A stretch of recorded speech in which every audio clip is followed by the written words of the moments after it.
दोस्तों, आज हम इंसानों का वजूद केवल पृथ्वी ग्रह तक ही सीमित है, पर भविष्य में एक समय ऐसा आएगा जब हम इंसान टाइप 2 सिविलाइजेशन बन जाएंगे और हमारे सौरमंडल के कई ग्रहों और उनके चंद्रमाओं पर हमारी मानव बस्तियां मौजूद होगी। इन्हीं वजहों से हम इंसानों ने कई दशकों पहले ही हमारे सौरमंडल में मौजूद ऐसे ग्रहों और चंद्रमाओं की खोज करना शुरू कर दिया था जहाँ किसी प्रकार का जीवन मौजूद हो सकता है या उन पर मानव बस्तियां बसाई जा सकती है।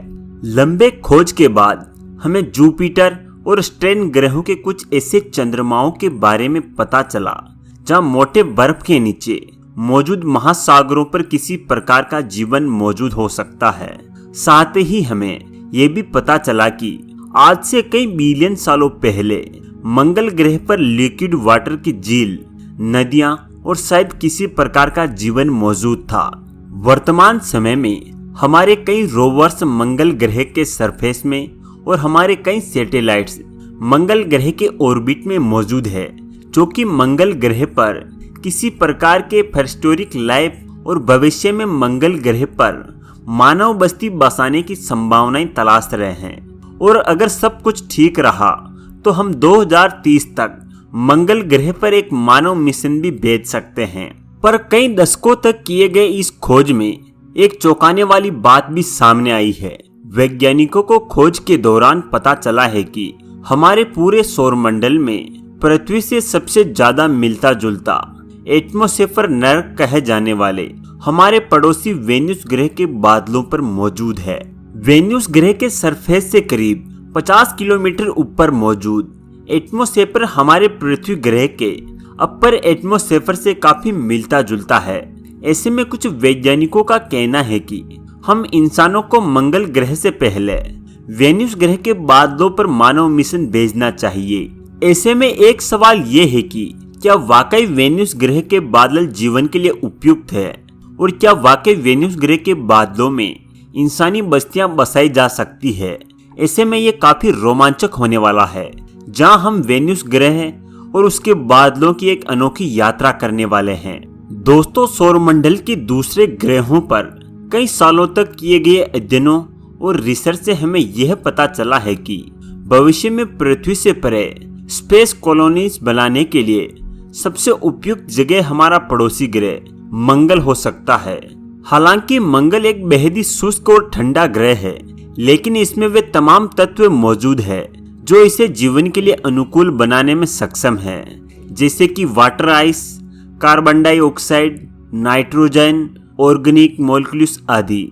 साथ ही वैज्ञानिकों को मंगल ग्रह पर पुरानी नदियों, तालाबों और जीवन के लिए जरूरी ऑर्गेनिक मॉलिक्यूल्स के सुराग भी मिले हैं, जिसकी वजह से वैज्ञानिकों का मानना है कि मंगल ग्रह पर कभी पृथ्वी की तरह ही लिक्विड वाटर और शायद जीवन भी मौजूद रहा होगा। ऐसे में मंगल ग्रह पर मानव बस्ती बसाना काफी आसान होगा। लेकिन इसके विपरीत अगर हम बात करें शुक्र ग्रह की, तो इसे हमारी धरती का ट्विन भी माना जाता है, क्योंकि इन दोनों ग्रहों का आकार, मैस और डेंसिटी लगभग एक समान है और दोनों ही ग्रह समान ऑर्बिट में सूर्य का चक्कर लगाते हैं। साथ ही वैज्ञानिकों के मुताबिक दोनों ही ग्रहों का जन्म एक ही टाइप के स्पेस बॉडीज और कंपोजिशन से बना हुआ है। लेकिन क्या आपने कभी सोचा है कि मंगल ग्रह, जो कि वेन्यूस ग्रह की तुलना में हमसे करीब 3 गुना ज्यादा दूर मौजूद है, हम उस पर तो इंसानों को भेजने और मानव बस्ती बसाने की बात करते हैं, लेकिन वेन्यूस ग्रह, जो कि हमारे धरती के सबसे करीब मौजूद है और धरती का ट्विन भी कहा जाता है, हम उस ग्रह पर जाने और वहां मानव बस्ती बसाने के बारे में क्यों नहीं सोच रहे हैं। दोस्तों, ऐसा ही कुछ 20वीं सदी के शुरुआती दशकों में धरती पर मौजूद वैज्ञानिकों को लगता था। शुरू में वैज्ञानिकों की सोच थी कि पृथ्वी की तरह शुक्र ग्रह पर भी जीवन मौजूद हो सकता है या वहां जीवन के अनुकूल परिस्थितियां मौजूद हो सकती है। मगर जब 1960 और 70 के दशक में इस ग्रह पर कई अंतरिक्ष मिशन भेजे गए और इस ग्रह का नजदीक से अध्ययन किया, तो उन्हें यह पता चला कि भले ही पृथ्वी और शुक्र का इतिहास एक समान रहा हो, पर दोनों ही ग्रहों का वर्तमान बिल्कुल अलग है।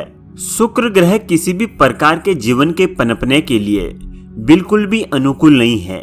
इसका एटमॉस्फेयर बेहद ही डेनेस कार्बन ऑक्साइड से घिरा है या सल्फ्यूरिक एसिड की बारिश होती है, जिसकी वजह से इसकी सतह का तापमान तकरीबन 480 डिग्री सेल्सियस तक चला जाता है, जो कि इसे सौरमंडल का सबसे गर्म ग्रह बनाता है। बेहद डेनेस एटमॉस्फेयर के कारण इसकी सतह का दबाव पृथ्वी की सतह से करीब 90 गुना ज्यादा है। साथ ही इस ग्रह पर कई और ऐसी चीजें मौजूद है जो कि इस ग्रह को एक नरक के समान जगह बनाती है। यानी कि वेन्यूस ग्रह के सरफेस पर मानव बस्ती बसाने की कल्पना तो छोड़िए, हम वेन्यूस ग्रह पर जीवित लैंड भी नहीं कर सकते हैं। लेकिन इन सब के बावजूद वेन्यूस ग्रह के पास कई ऐसी चीजें मौजूद है जो कि मंगल ग्रह के पास नहीं है, जिसमें सबसे पहला फैक्टर सनलाइट। जब भी हम किसी दूसरे ग्रह या उसके चंद्रमा पर मानव कॉलोनी बसाने का सपना देखते हैं तो उसमें सबसे बड़ी रुकावट होती है एनर्जी की। किसी दूसरे ग्रह तक जाने और वहां मानव बस्ती बसाने के लिए बेहद ही ज्यादा मात्रा में एनर्जी की जरूरत होती है। हमारे सौरमंडल में सबसे आसानी से मिलने वाला एनर्जी सोर्स है सनलाइट। वेन्यूस ग्रह सूर्य के काफी नजदीक मौजूद है, जिसकी वजह से इसे मार्स की तुलना में करीब 3 गुना ज्यादा सनलाइट मिलती है। यानी कि हम वेन्यूस ग्रह के ऑर्बिट में मौजूद रहकर केवल सनलाइट के जरिए ही अपने सभी एनर्जी रिक्वायरमेंट्स को पूरा कर सकते हैं। वहीं मंगल ग्रह पर सनलाइट बेहद ही कम होती है, जिसकी वजह से हमें अपने एनर्जी की जरूरतों को पूरा करने के लिए न्यूक्लियर एनर्जी और दूसरे एनर्जी सोर्स पर निर्भर रहना पड़ता है। पर इन सारे फैक्टर्स का कोई मतलब नहीं बनता, क्योंकि अगर हम जीवित वेन्यूस ग्रह के सरफेस पर लैंड ही नहीं कर सकते तो वहां मानव बस्ती बनाने की कल्पना छोड़ दीजिए। पर यही वेन्यूस ग्रह का सबसे मुख्य फैक्टर सामने आता है, उसका अपर एटमॉस्फेयर। वेन्यूस का एटमॉस्फेयर मुख्य रूप से कार्बन डाइऑक्साइड और नाइट्रोजन से मिलकर बना हुआ है। साथ ही इसका एटमॉस्फेयर हमारे पृथ्वी की तुलना में काफी वेन्यूस के एटमॉस्फेयर में मौजूद 50 किलोमीटर से लेकर 54 किलोमीटर तक का क्षेत्र हमारी धरती के एटमॉस्फेयर, प्रेशर और टेम्परेचर से काफी मिलता जुलता है। इस हाइट पर वेन्यूस के सरफेस पर जला देने वाला 400 डिग्री सेल्सियस का टेम्परेचर घटकर 50 डिग्री सेल्सियस से भी कम हो जाता है, जो कि पृथ्वी के एवरेज टेम्परेचर से काफी मिलता जुलता है। वहीं इसके एटमॉस्फेयर में भरपूर मात्रा में कार्बन, हाइड्रोजन, ऑक्सीजन, नाइट्रोजन और सल्फर जैसे एलिमेंट्स मौजूद है, जो कि हमारी ह्यूमन लाइफ और एग्रीकल्चर के सभी जरूरतों को पूरा करने के लिए सक्षम है। इसके अलावा वेन्यूस ग्रह का डेनेस एटमॉस्फेयर सूरज और दूसरे तारों से आने वाली खतरनाक अल्ट्रावायलेट रेस से रक्षा करते हैं, जो कि किसी प्रकार के जीवन के पनपने के लिए काफी महत्वपूर्ण है। यानी सीधी सी भाषा में कहा जाए तो यह जगह हमारे पूरे सौरमंडल में धरती से परे जीवन के लिए सबसे उपयुक्त जगहों में से एक है। ऐसी में धरती पर मौजूद कुछ वैज्ञानिकों ने वेन्यूस ग्रह के सरफेस से लगभग 50 किलोमीटर ऊपर एक फ्लोटिंग कॉलोनी की कल्पना की है। ये फ्लोटिंग कॉलोनी मुख्य रूप से एक विशाल बैलून होगा, जिसमें नाइट्रोजन और जीवन के लिए जरूरी ऑक्सीजन गैस मौजूद होगी। चूंकि ये गैस कार्बन डाइऑक्साइड की तुलना में काफी हल्की होती है, जिसकी वजह से बिना कोई फ्यूल खत्म किए हम वेन्यूस ग्रह के बादलों में तैर सकते हैं। साथ ही वेन्यूस ग्रह के एटमॉस्फेयर में ह्यूमन लाइफ और एग्रीकल्चर को सपोर्ट करने लायक सभी एलिमेंट्स मौजूद है। पर इसके बावजूद भी आपको स्पेशल सूट्स के साथ ही अपने एयरक्राफ्ट से बाहर निकलना होगा, क्योंकि यहाँ कोई मौजूद जहरीली गैसें केवल मिनटों में आपका दम घोट सकती है। अमेरिकी स्पेस एजेंसी नासा ने हवोक यानी हाई एल्टीट्यूड वेन्यूस ऑपरेशनल कॉन्सेप्ट के नाम से एक फेसिबिलिटी मिशन पर काम करना शुरू किया है, जिसके अंतर्गत नासा वेन्यूस ग्रह पर एक तरह का फ्लोटिंग बलून भेजने की योजना पर काम कर रहा है। शुरू में इन स्पेशल एयर बलून्स के जरिए रोबोट को वेन्यूस ग्रह के बादलों में भेजा जाएगा, जहां वह कुछ महीनों तक रहकर जरूरी डाटा और जानकारियां जुटाएंगे, जिनका उपयोग करते हुए भविष्य में मानव मिशन के अंतर्गत इंसानों को वेन्यूस ग्रह के बादलों पर भेजा जाएगा।